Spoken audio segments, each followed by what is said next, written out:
पुण्यातले जे जमीन घोटाळा प्रकरणी राहुल गांधींनी पण ट्विट केलं आणि ते पंतप्रधानांना टार्गेट केलं. बघा, राहुल गांधीजींच्यावर मला बोलायला लावू नका, ती झूठ की दुकान आहे आणि त्या झूठ की दुकान पर बोलणं हे आता संयुक्तिक नाही, चौकशीत सगळं समोर येईल.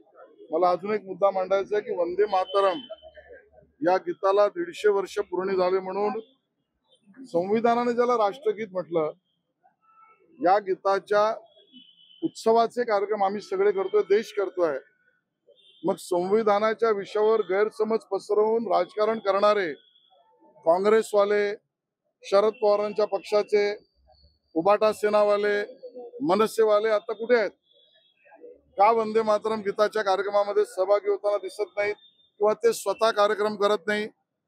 संविधानाच्या विषयावर गैरसमज पसरून मतदारांमध्ये मतदानाचा फायदा घ्यायचा, पण संविधान गीताच्या राष्ट्रगीताच्या कार्यक्रमात ना आयोजन करायचं ना सहभागी व्हायचं. ही दुतोंडी भूमिका काँग्रेस, उबाटा सेना, मनसे आणि शरद पवार गटाची का, हा आमचा त्यांना सवाल आहे.